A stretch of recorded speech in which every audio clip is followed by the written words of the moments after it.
Yo, what's up everybody? My name is August, and today we're back with another Clash of Clans video. Today I have a special video for you guys. If you'll notice, I am in a clan called 300. They're a level 8, very serious war clan for max Town Hall 10 accounts. These guys are the real deal. They have some of the best war attackers in the world actually, and they have a lot of very good Town Hall 10 3-star attackers here. A quick thing to note here, not only do they specialize in war, but they're also pretty high up there in the leaderboards. So you notice this is the global leaderboards, so this is the entire world, and we're actually at about 93rd as I'm making this video. So naturally these guys are pretty experienced when it comes to Town Hall 10 attacks. So we're actually going to be taking a look at some various war attacks from these guys. So upon joining, I was able to check out some of their recent war logs and attack history. For those of you who are not familiar with these max Town Hall 10 Warren clans, basically it's a clan war where every member has to or tries to get a 2-star on any base of their choice.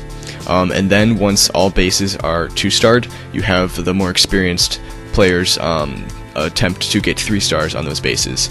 So really it's the 3 stars that end up winning these wars, just like in regular wars with Town Hall 9, Town Hall 8 accounts.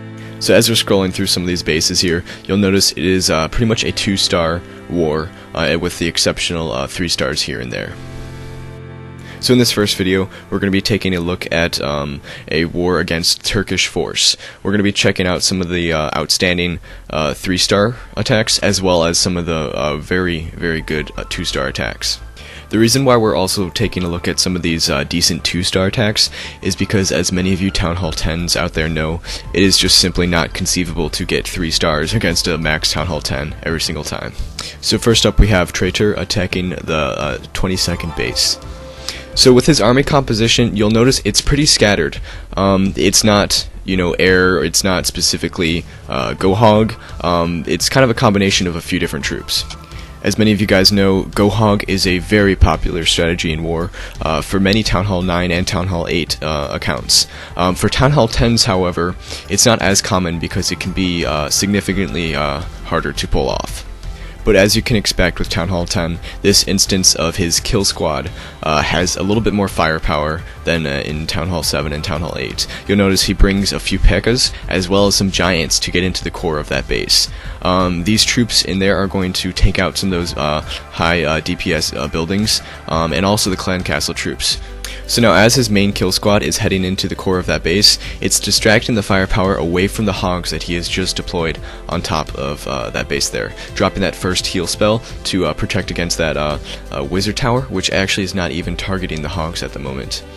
A quick thing to note is that down at the bottom there you'll see his queen did not actually go towards the center. This is actually going to help him because it can take out the buildings around the sides. So as the kill squad is continuing to make leeway in that center there, the hogs are still alive and taking out the surrounding defenses in some of those outer compartments. Finally, with that last heal spell at the air defense and archer tower, he is going to be able to take out all of those defenses with his last remaining hogs. Also, you can see that the lava hound from the enemy clan castle is still alive. So remember how that queen went around the outside? That was actually done purposefully to avoid the queen taking out the enemy clan castle hound, so that it would not distract any of the troops going into the core there. So this was beautifully done, and that hound is not even going to get attacked by the queen. The queen and the remaining hogs and some of the cleanup troops are going around the center and the outsides, and finally that's going to wrap it up for an amazing 3-star by Traitor. So now we're going to take a look at a similar attack done by Rare on the 10th base. So as you can see, his composition is actually even more spread out than our last attack that we just saw. However, you'll notice for this attack, Rare brings significantly more giants than he does golems. The idea, however, behind this attack is pretty much identical. You get that kill squad going into the core there to take out some of those infernos and heroes, and then finally you follow it up with your hogs. So he drops his bunch of giants into that first compartment, and then he's going to be dropping a jump spell right in there to get into the town hall. followed by his king, who's going to also act as a third golem for him, and his queen is walking around the outside of the base, picking off some of those surrounding buildings. So now comes his deployment of his hogs. These guys are going to take out some of those defenses on the outsides of the base, and a little risky as some of the clan castle troops, like that Hound and the Balloon, is still up, but the hogs are going to actually outrun them, and with those heal spells they're going to stay up to pretty much maxed health and take out those remaining buildings. You'll notice that Inferno on the left there is still up and active, so that could prove to be troublesome for him. However, he still has an insane amount of troops left, and it looks as if the queen right there targeted the Inferno and took it out. So she's going to be focusing on that town hall now, and the hogs are going to finish up getting those remaining defenses, taking out that cannon, mortar, and lastly that X-bow. So as they move on to that final wizard tower, that is going to be pretty much all of this base destroyed, and lastly is just his cleanup troops. So they're going to run around the base, clear out all of those remaining buildings, and that is going to be an incredible 3-star by Rare from 300.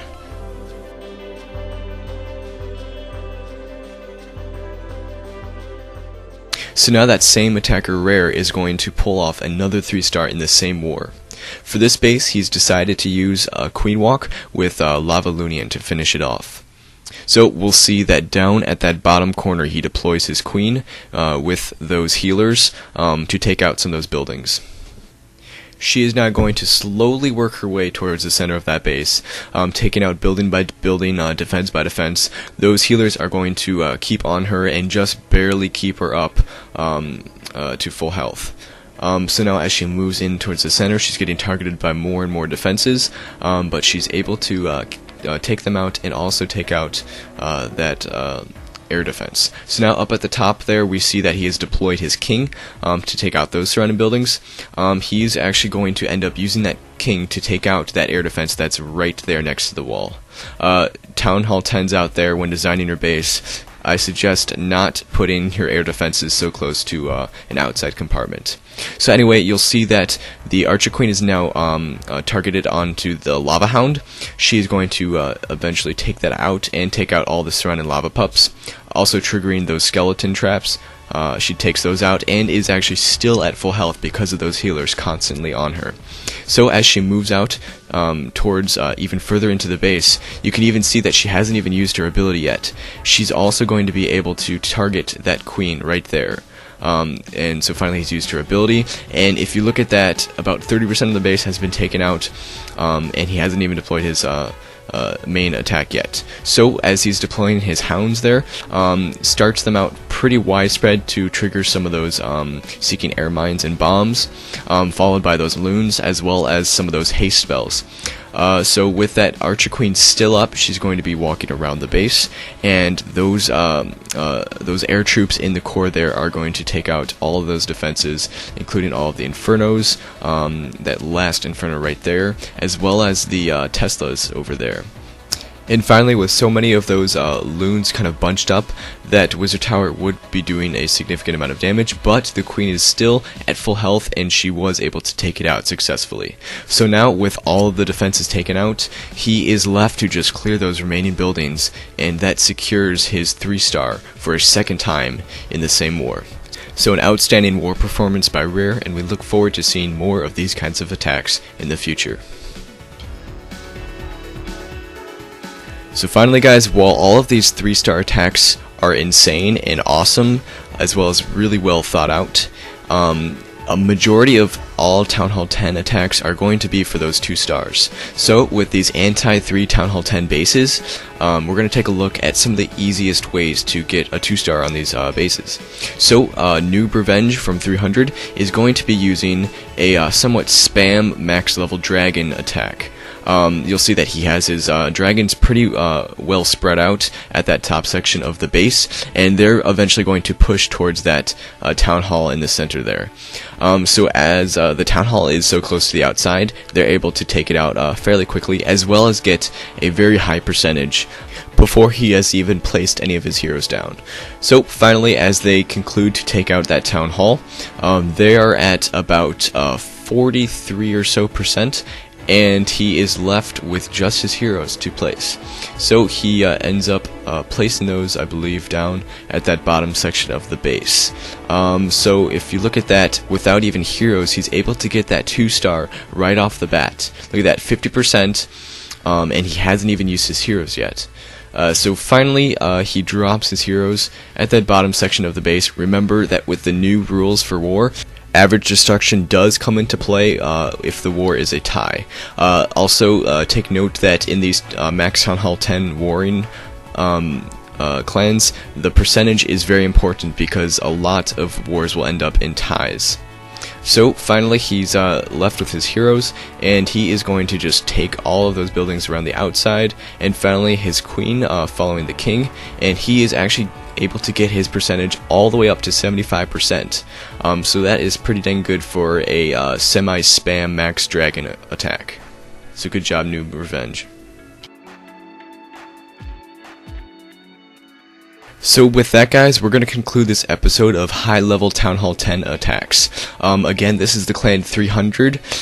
They're pretty high up there as far as global ranks are concerned. They are a level 8 clan, and they have a lot of experienced Town Hall 10 attackers who are able to get those 3-star attacks against other max Town Hall 10s. So guys, I just want to know if you guys would be interested in seeing some more max Town Hall 10 attacks, and also some 3-star Town Hall 10 attacks. So please let me know in the comments down below. If I get I want to say more than 20 likes on this video, I will be posting another episode of 300 attacks with some more 3-star max Town Hall 10s. So now I'd like to thank everybody for taking the time to watch this video. If you thought this video was informative or interesting, I encourage you guys to leave a like or subscribe. Also, if you feel like your clanmates or other friends might enjoy this video as well, I encourage you guys to share this with them so they can enjoy some of these awesome 3-star attacks by Town Hall 10 accounts. So, with that guys, thank you for watching and have a great day.